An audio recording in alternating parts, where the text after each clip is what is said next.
As you move around the theater, watch your step as the floor and stairs may be wet. As the presentation begins, please refrain from walking along the front aisle. Any movement near the acrylic windows could distract the dolphins and affect the presentation. Same goes for flash photography. Let's give them the undivided attention they deserve. Now, if you need to make a quick getaway, head towards the stairs. Seek out one of our friendly ushers at the top aisle of the theater. They'll be ready to assist you and make sure everything's A-okay. And finally, as the presentation comes to an end, we kindly ask that you remain seated until our ushers give you the signal to rise and go with the flow, as each section makes their way out of the theater.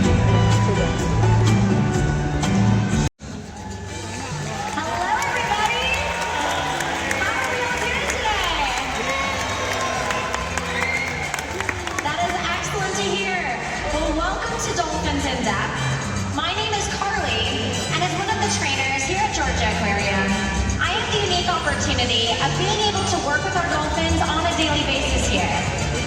And we're going to be showcasing what these relationships look like and what our days look like as a dolphin trainer here as well. Being a dolphin trainer is truly a dream come true. Now to start off our show today, I would love to start by introducing you to some of my fellow trainers and to our dolphins. So put your hands together to welcome in two of our senior trainers. Let's hear it for Allie and Steven.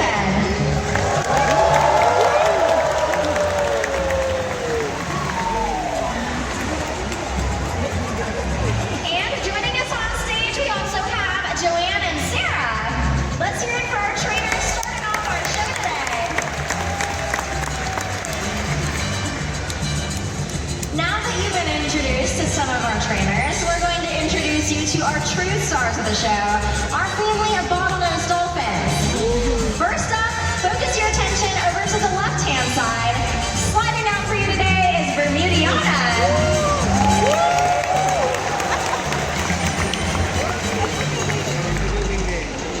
Next up, we have our dynamic duo, and these two are half-sisters. Let's hear it for Roxy and Phoebe.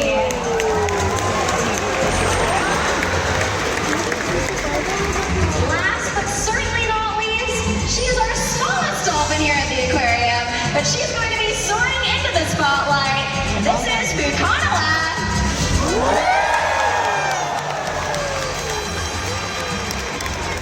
Now that you've been introduced to several of our dolphins, Bermudiana is going to make her way over to your side for an up-close and personal look today.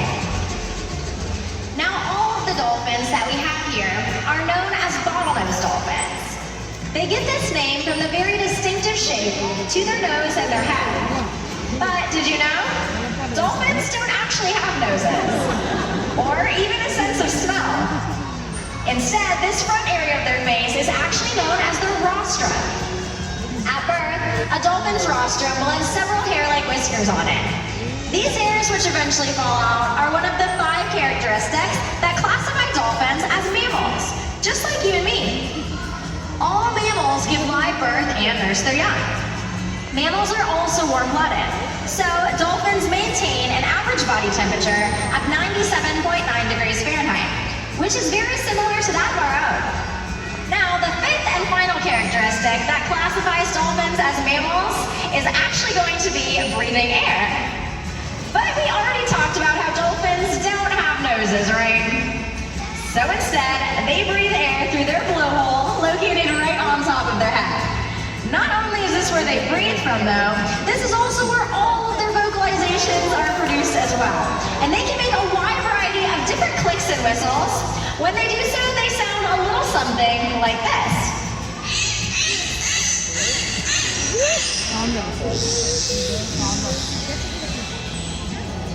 Thank you, ladies. I couldn't have put that any better myself.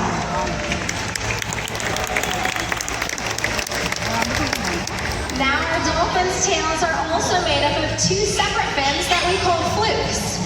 In order for dolphins to reach top speed, they'll push these tail flukes in an up and down motion through the water, which allows them to reach speeds of up to 20 miles an hour, or to do this very graceful mermaid behavior that Roxy is showing off for you all.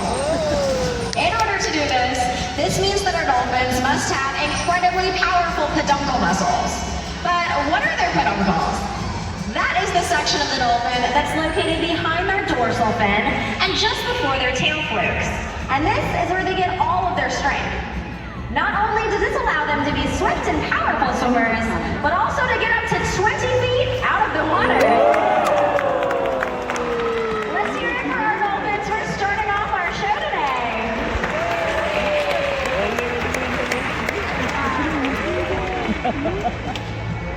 Now, a hallmark of being able to do all of these incredible behaviors is knowing our dolphins really well and what finds the most motivating or reinforcing for them.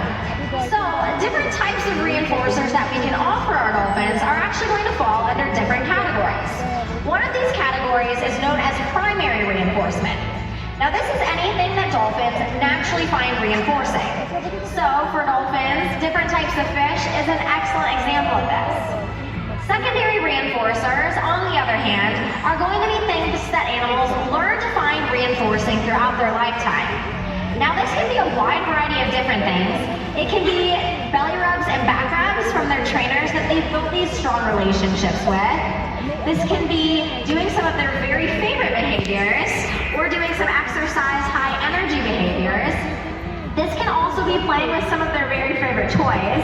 We have a variety of different toys that we can give our dolphins here, such as basketballs, hula hoops, or Kongs, if you're familiar with the dog toy.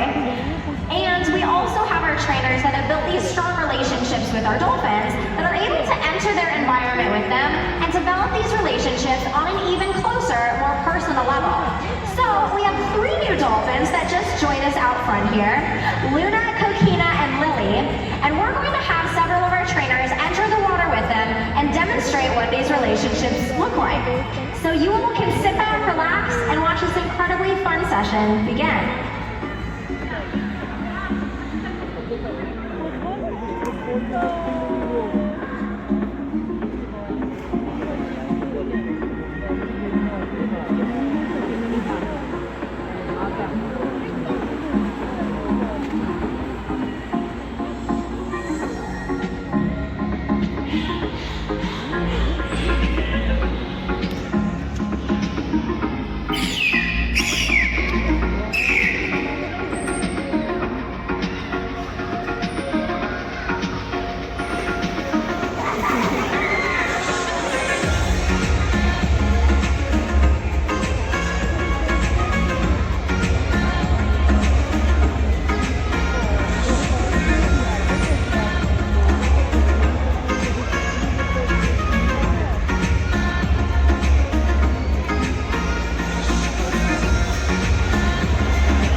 building in order to get to this level of trust developed between our trainers and our dolphins. In fact, we'll actually spend about a year poolside working with our dolphins one-on-one to get to know what they find most motivating or reinforcing and to build those strong relationships before we even start to enter the water with them.